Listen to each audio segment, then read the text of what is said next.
Today I'm going to share with you guys most easy quick beef hari kebab and tips is going to be Bengali and English. আজকে আমি আপনাদের সাথে share করব আমি যে পদ্ধতিতে অনেক সহজে গরুর মাংস দিয়ে হাড়ি কাবাবটা করে থাকি বাসায় থাকা মশলাগুলি দিয়ে। This is so delicious, it has lots of flavor on it. So for making spices, I'm frying some onion and garam masala powder, and then after I'm going to blend it.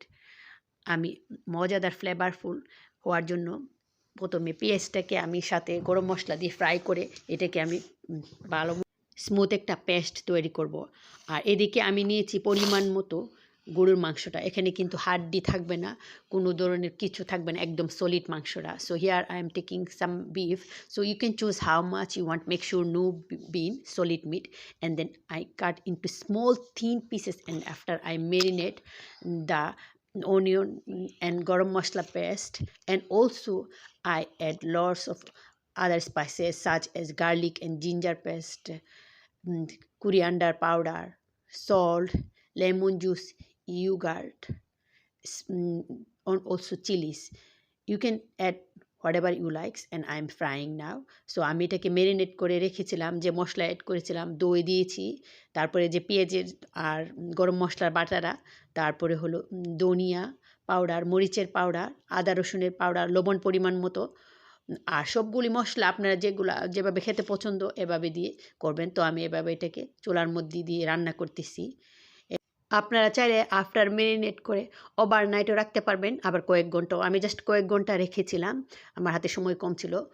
এভাবে অনেক তাড়াতাড়ি সিদ্ধ হয়ে যায়, অনেক মজাদার flavour আসে। So just make sure after marinate you can keep it overnight under the refrigerator, or you can marinate few hours. It's depend on you. The longer you took marinate, it will get more yummy flavor and it will soft and tender. So make sure turn it sometime and cook until it's soft. It won't take more than 10 to 15 minutes to get soft. So now you guys can see after a few minutes gets cooked, it's getting almost soft. So now I just put some onion slices and I'm going to cook around 2 to 3 minutes. That way it will get lots of more yummy flavor, and this is going to be juicy too. So after 10 থেকে 12 মিনিটের মতো আমার মাংসটা রান্না হওয়ার পর আমি পরিমাণ মতো এখানে পেঁয়াজ দিয়ে দিচ্ছি, দিয়ে আরও 2 থেকে 3 মিনিট ফ্রাই করব। তখন কিন্তু এটা আরও অনেক বেশি মজা হবে, খেতে অনেক বেশি ভালো ফ্লেভার আসবে, আর ভিতরে কিন্তু অনেক বেশি জুসি থাকবে, সফট টেন্ডার থাকবে। আপনারা যদি চান আপনাদের পছন্দের কিন্তু আরও মন মতো মশলা কম বেশি পেঁয়াজটা অ্যাড করে কিন্তু তৈরি করতে পারেন। অনেক সহজে কিন্তু আমার এই মজাদার হাঁড়ি কাবাবটা কিন্তু তৈরি হয়ে গেল।